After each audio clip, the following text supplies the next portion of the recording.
Hello everyone, welcome to my YouTube channel PB's Lessons. Today's topic is the Vedic age. On the suggestion of some friends and students, I'm coming up with a separate Hindi version. You can check it out on my channel. So let's begin the Vedic age.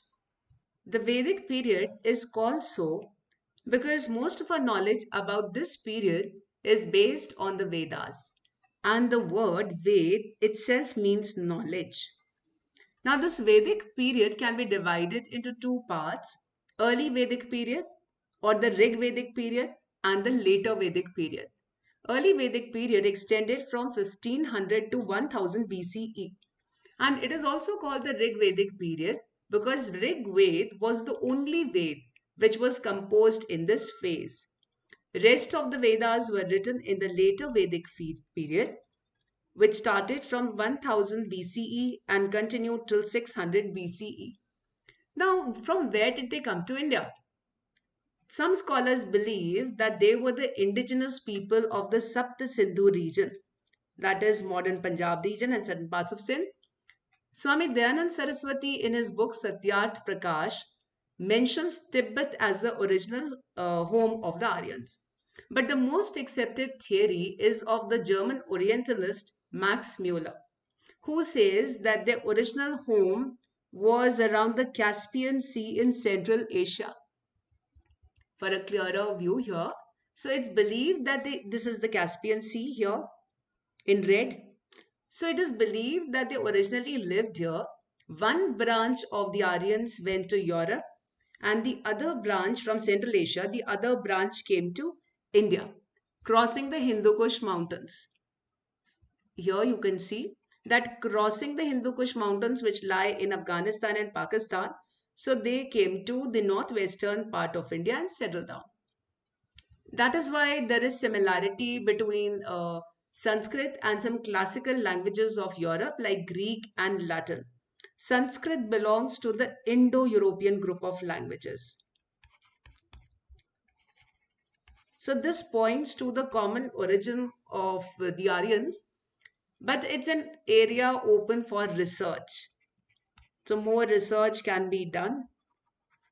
Indo-European group of languages that it belongs to. Now, Aryans, they settled, basically, they were tribal people in the beginning. They were nomadic, pastoral people who later started practicing agriculture as well. So, Aryan settlements were basically around or on the banks of these rivers. Old names of the rivers were Gomal was earlier known as Gomti. It's different from the Gomti that flows in Uttar Pradesh now, on the banks of which Lucknow is situated.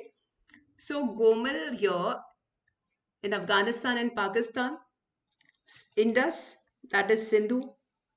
Then they settled on the banks of the Sohan or Sushom. Jhelum was earlier known as Vitasta.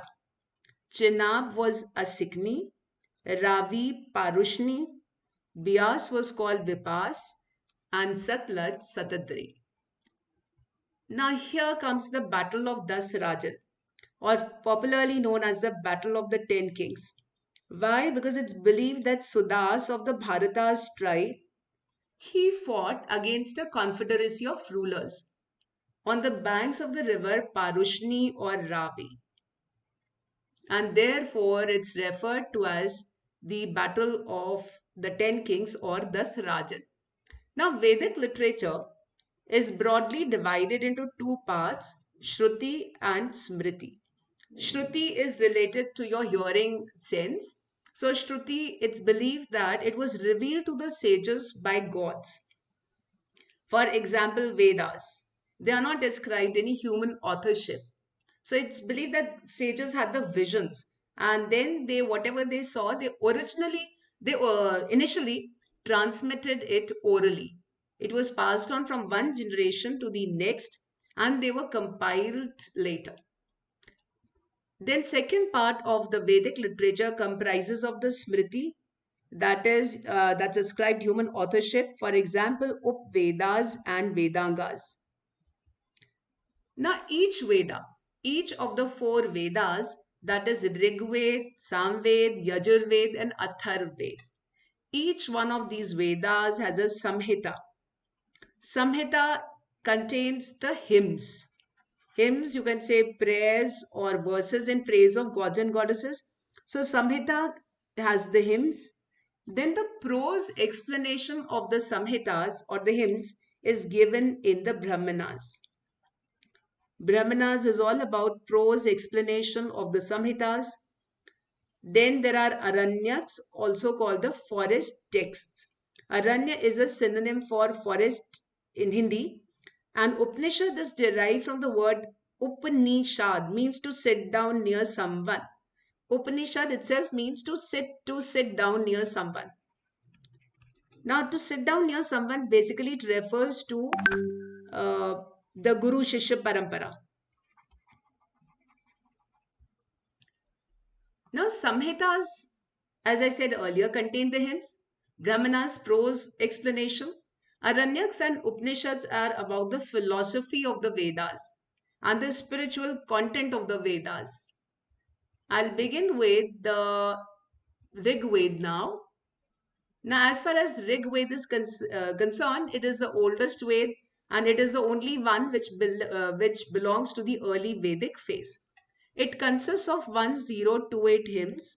It's about all the hymns are in praise of the gods. It's divided into 10 mandals. Second to seventh are the earliest mandals of the Rig Veda. And the latest editions are first and the 10th. And see the famous Gayatri Mantra. Most of you must be familiar with it. So Gayatri Mantra is present in the third mandal of the Rig Veda. Now during this phase, Indra was considered as the most important deity. I'll come to the religious practices later also.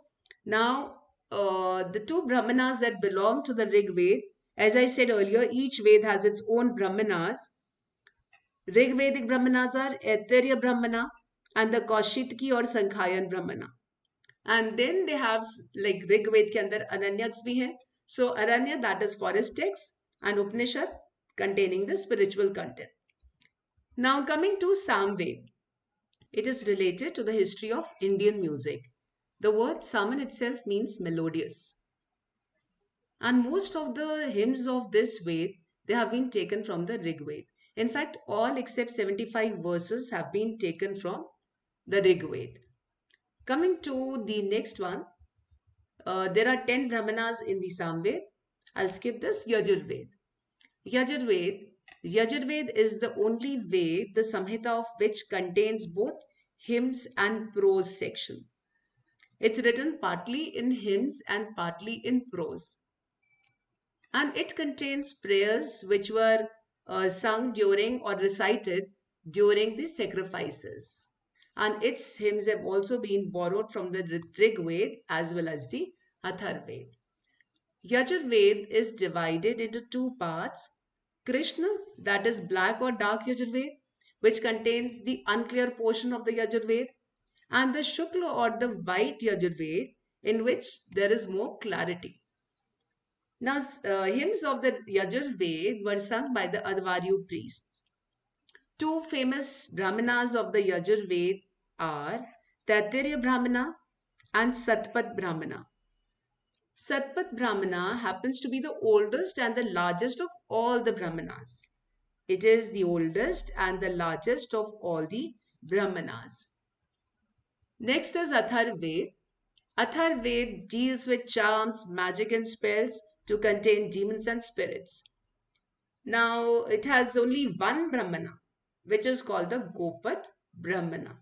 And the three primary Upanishads of the Atharved are the Mundak Upanishad, the Prashna Upanishad, and the Mandukya Upanishad. Our national motto, Satyamev Jayate, that is truth alone triumphs, has been taken from the Mundak Upanishad. The words, that is motto Satyamev Jayate. Now Aranyaks, as I said earlier, Aranyaks are the forest texts. And they contain, they are full of philosophy, symbolism. Similarly, Upanishad, they contain the spiritual content of the Vedas. In addition to the Samved, Yajurved, and Atharved, the later Vedic literature includes Vedangas or limbs of the Vedas. They are ascribed human authorship and are six in number. Shiksha refers to phonetics, Kalp to sutras or formulas, and it's about rituals. Vyakaran refers to grammar, Nirukta, etymology, Chand, metrics or measurement, Jyotish, astrology. Now we come to the Upvedas or the subsidiary Vedas. These are secular studies, not related to the religious teachings. And these include Ayurveda related to medicine, Dhanurved, archery, Gandharved, art forms like dance, music, poetry, and and in fact Gandharvas were the people related to music. Like we say Apsaras, similarly there were Gandharvas. Arthashastra. Arthashastra is related to governance, economy, administration. Arthashastra is also the name of the book written by Kautilya, which is based on statecraft.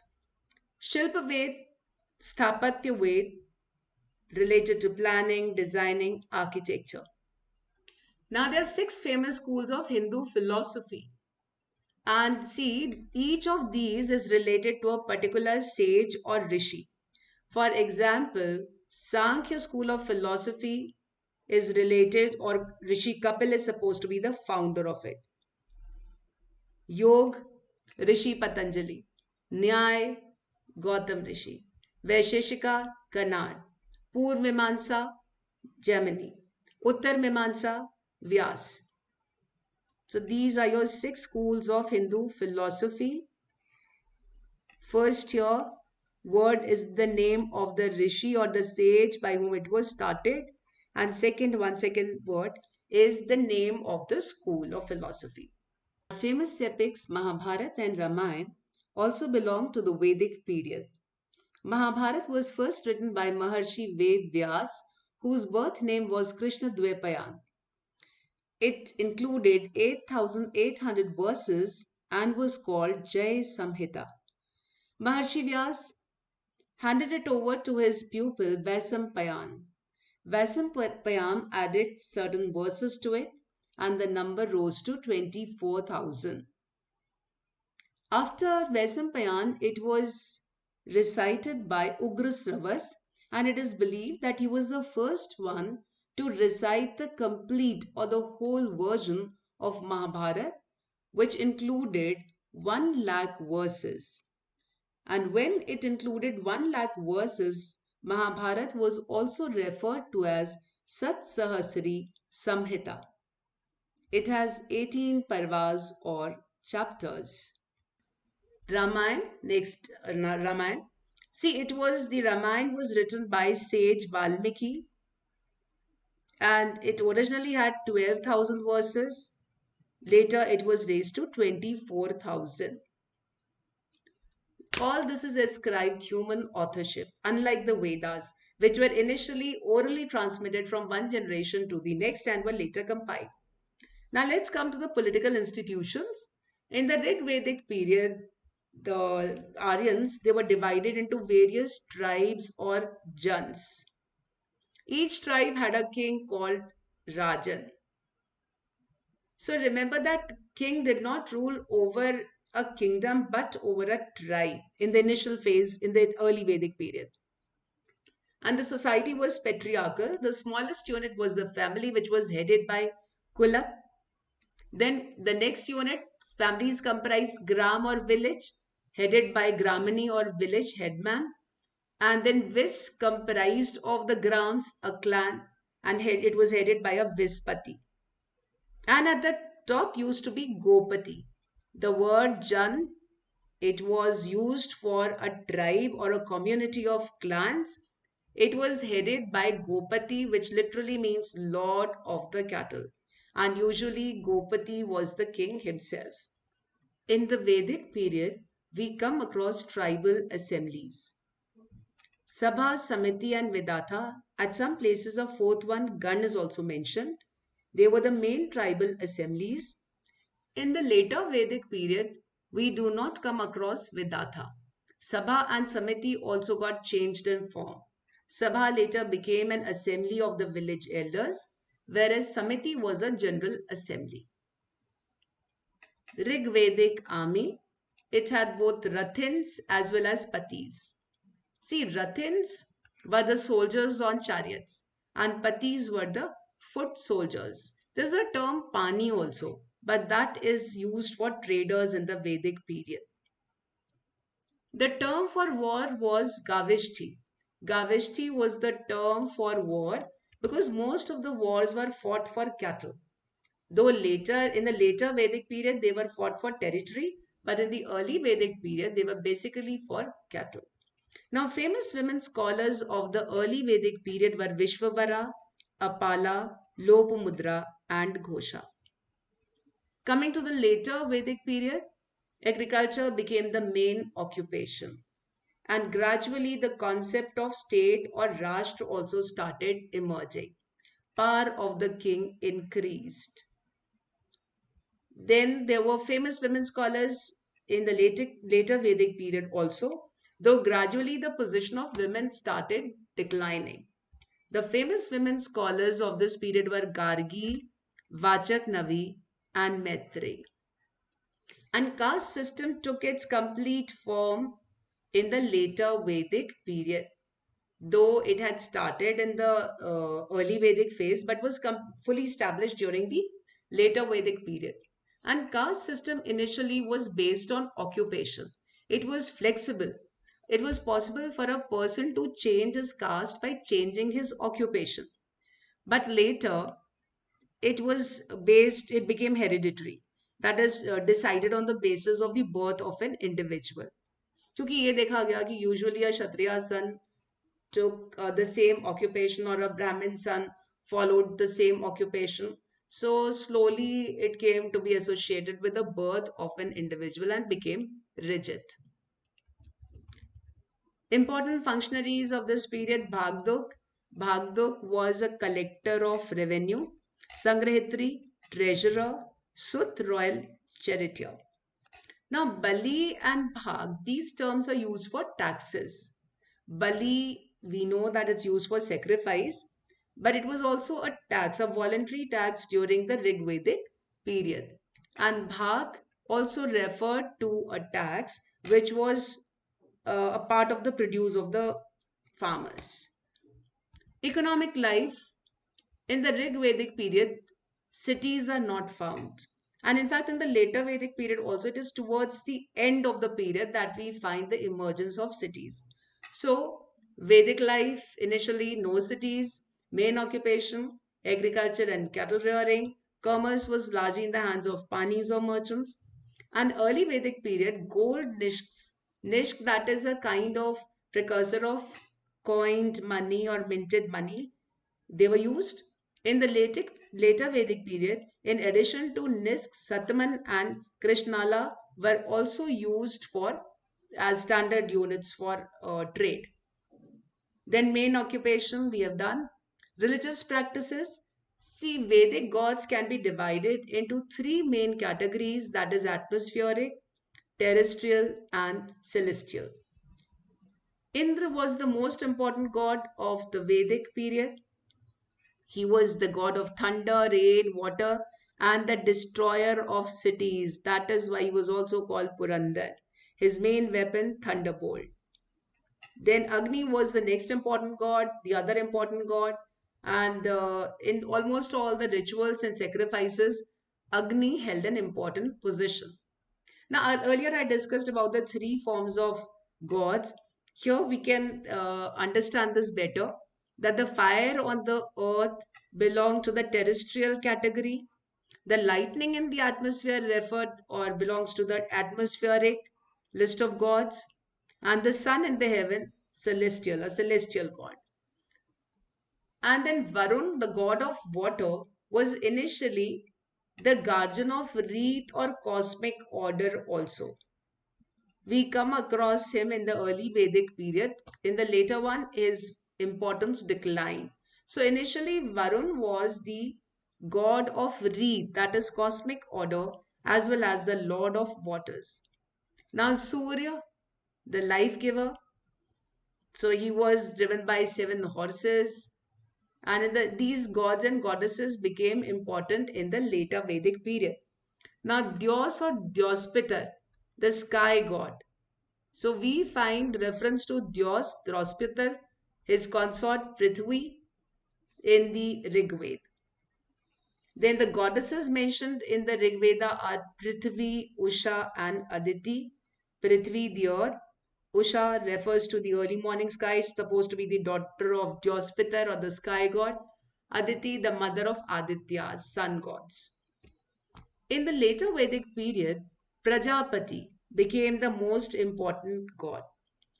Indra, the importance of Indra and Varun was overshadowed by Prajapati, and the other important god of this time was Vishnu, the preserver. That's it from my side. Thank you.